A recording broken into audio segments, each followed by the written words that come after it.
Snooker is the ultimate precision sport. It's a still ball game that requires not only incredible technical skill, but also the ability to perform that skill under intense pressure.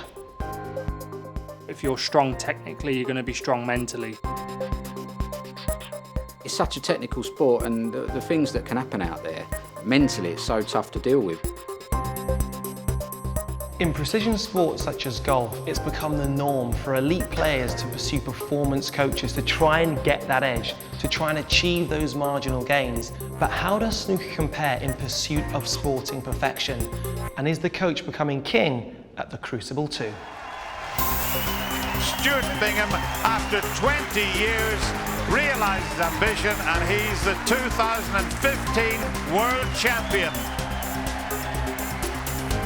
In recent years, one coach has taken centre stage for the magical trophy lift. Steve Feeney coached Stuart Bingham from a journeyman professional to crucible champion back in 2015. And last year refocused the natural talents of Welshman Mark Williams to a stunning third world title 15 years since the glory days of his youth. Steve Feeney's SightRight technique has become the talk of snooker in recent years, a technical approach to this ultra-technical game. My job is to turn players into winners, to help these players play the game to the best of their ability. This is an accuracy game, it's all geometry, a game of straight lines. So how you see straight is very, very important, and then how we use that information when you're trying to see what is traditionally known as angles, Yes. what we call technically geeky lines of aim, lines of contact.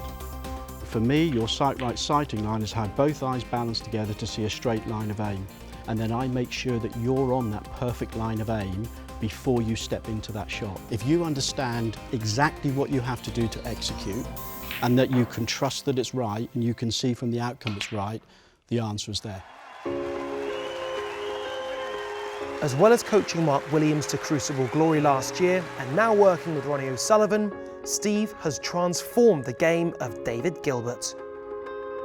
I was always stubborn to the idea, tried to do it all on my own, and eventually I had to ask somebody for help because I was just fed up. He's managed to straighten me out, and I understand what he has to say, so I believe in it, so if you believe in something, it'll definitely help you.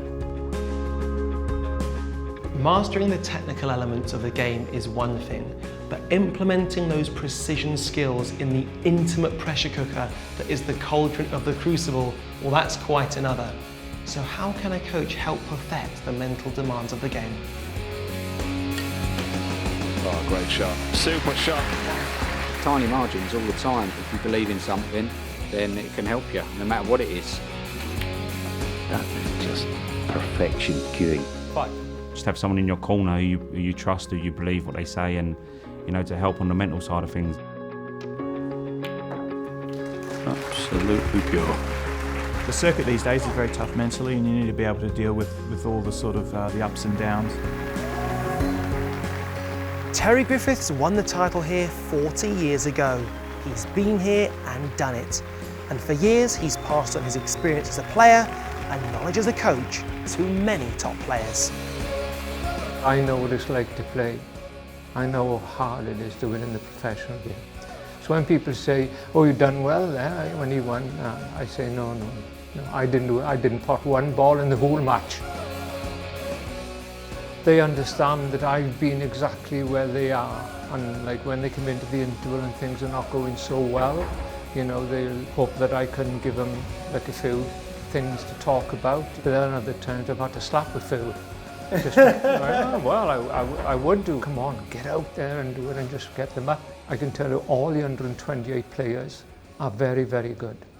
It's just the difference is all this.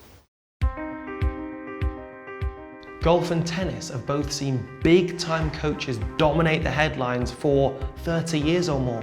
So is it time snooker followed the same model? I think one massively important aspect of it is getting that white and that ball cushion there. Because even if you did leave that, how many times are you going to not let in from the cushion?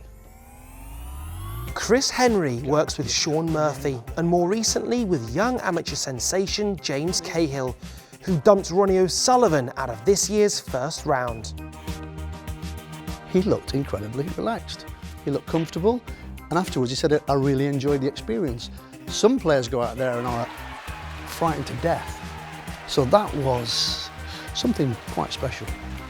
Chris, as well as a snooker coach, you're also a golf coach, which gives you a very individual insight. What do you see as the role of the coach? In my personal opinion and what I do, it's about working with people and helping them to be their best. These are both very high skill sports. Snooker is incredibly high skill, and in my opinion, it's slightly higher than golf. Golf is such a professional sport. It's high tech. There are swing coaches, there are physical coaches, there are mental coaches, and most players have all of those coaches. In snooker, it's completely different. And there's probably a handful of coaches in snooker working with professional players. I don't understand it, to be quite honest. It's nice to have good people around you. You're starting to see more of an entourage with each player, if you like.